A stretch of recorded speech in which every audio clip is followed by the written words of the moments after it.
Selamat sore, saudara dikasih Tuhan. Kita ketemu lagi dalam Syafaat Malam GKI Gading Indah.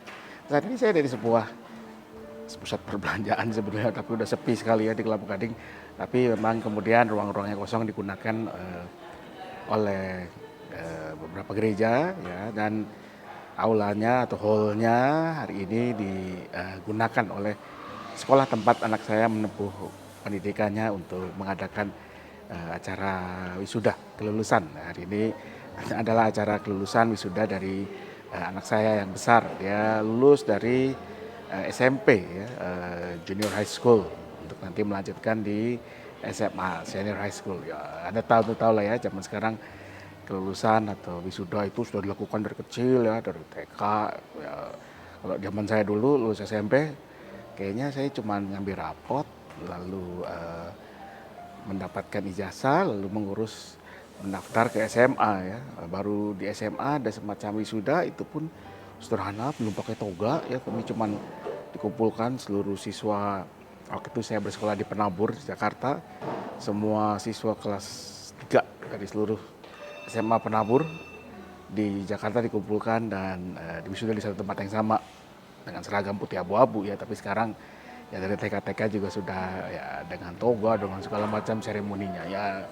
Ya sudahlah ya, itu yang memang sekarang sedang jadi kebiasaan. Tapi yang saya mau bicarakan hari ini adalah soal waktu, saudara. Tidak berasa ya, rasanya belum lama saya menghantar anak saya ini masuk ke TK atau SD, tahu-tahu saja dia sudah lulus SMP. Berarti sudah 9 tahun berlalu. Bentar lagi dia akan SMA. Dan nanti mungkin tanpa terasa juga tahu-tahu dia sudah harus menempuh pendidikan tinggi, kuliah, ya, universitas. Waktu kadang terasa begitu cepat, berlari bahkan, bukan cuma sekedar berlaru. Dan kita seperti kehilangan waktu itu ya. Dan kemudian kita merasa ada hal-hal yang kita lewatkan. Nah, saudara, memang kata waktu itu menariknya dalam bahasa Yunani ada dua. Yang pertama adalah kata kronos ya. Kronos itu berarti waktu yang berlangsung secara linear, maju ke depan ya.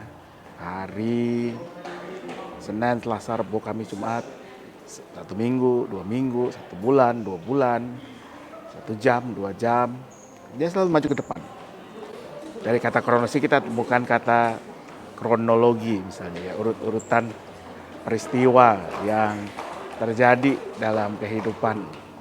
Tapi ada kata kedua, tentu saya pernah mendengarnya juga ya, kata kairos, yang berarti kesempatan, momen yang terjadi sekali tidak akan terulang lagi ya. Dan orang selalu mengatakan kairos itu harus ditangkap, digenggam, dan kita pergunakan dengan sebaik-baiknya.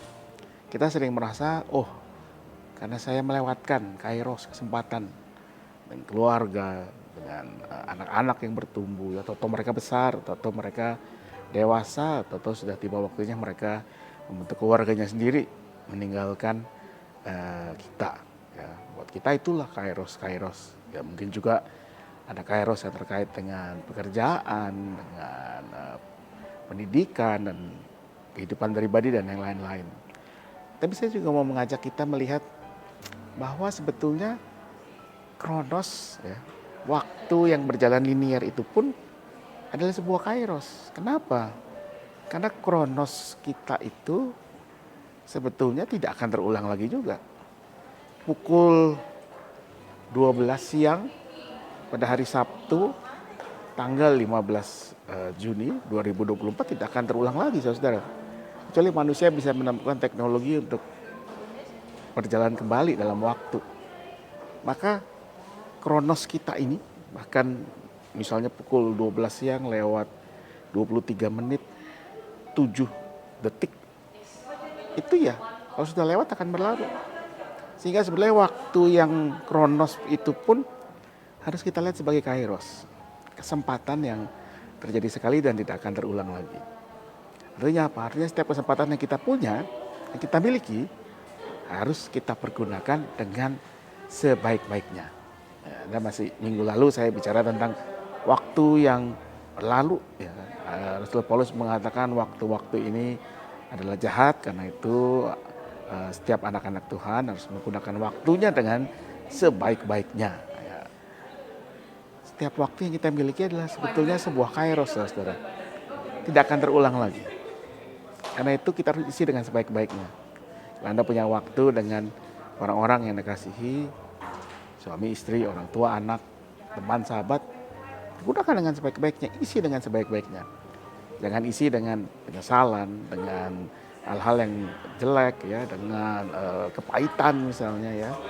Isilah dengan hal-hal yang baik, dengan sukacita, dengan ucapan syukur.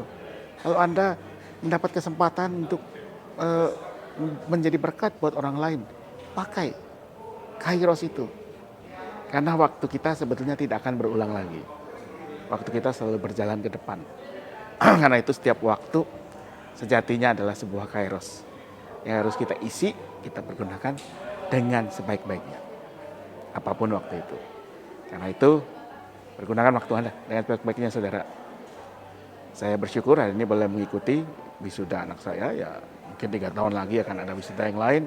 Oh, bahkan mungkin tahun depan ya akan ada wisuda anak saya yang TK ya. Itu kelihatannya hal yang biasa sebetulnya, tapi juga sebuah kairos, sebuah kesempatan untuk mensyukuri penyertaan Tuhan yang boleh kita ingat, kita alami sampai saat ini.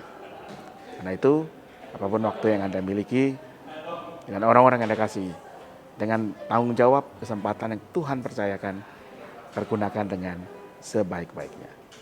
Selamat malam, Tuhan memberkati selalu. Mari kita berdoa. Ya Tuhan, kami bersyukur untuk setiap anugerah-Mu yang kami boleh rasakan, anugerah yang menghidupi kami, juga waktu yang Kau berikan kepada kami. Maka biarlah setiap anugerah termasuk waktu itu tidak kami sia-siakan, tidak juga kami gunakan hanya untuk kepentingan, kemauan, keinginan kami sendiri, tapi boleh sungguh kami pergunakan dengan sebaik-baiknya untuk menjadi berkat buat orang lain yang Tuhan sudah hadirkan di sekitar kami. Biarlah setiap waktu yang Kau berikan menjadi kesempatan kami membagikan kasih Tuhan, kami menyatakan anugerah Tuhan.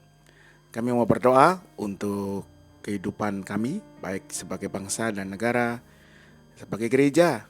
Khususnya kami berdoa untuk gereja kami, GKI Gading Indah, dengan berbagai pelayanannya, dengan setiap orang yang menjadi bagiannya, anggota jemaat, simpatisan, untuk para pendeta, para tenaga pelayanan gerejawi, para penatua, aktivis, pengurus badan-badan pelayanan.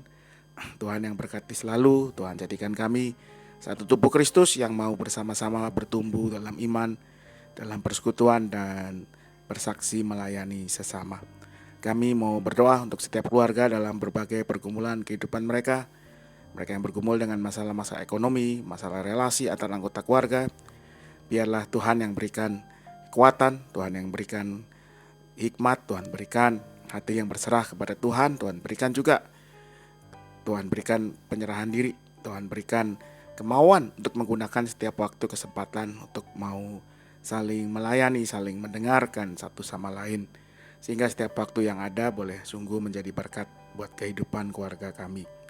Kami berdoa untuk mereka, untuk anak-anak kami yang sudah menyelesaikan studinya di tahun ini, di tahun akademik ini, berikan segala sukacita, kegembiraan, tetapi juga hikmat untuk boleh menyambut tahun akademik yang baru nanti dengan semangat baru. Kami berdoa untuk mereka yang dalam berbagai kelemahan fisik, mental, mereka juga yang dalam berbagai kondisi yang tidak baik karena usia lanjut yang sudah makin berkurang, kemampuannya secara fisik mulai ada keterbatasan, tetap Tuhan yang berikan kekuatan, sukacita. Tuhan berikan orang-orang yang boleh mendampingi mereka sehingga waktu yang masih ada boleh mereka isi juga dengan penuh rasa syukur. Kami mau serahkan doa kami ini semuanya hanya dalam satu nama, Yesus Kristus, Tuhan dan Juru Selamat kami yang hidup. Amin.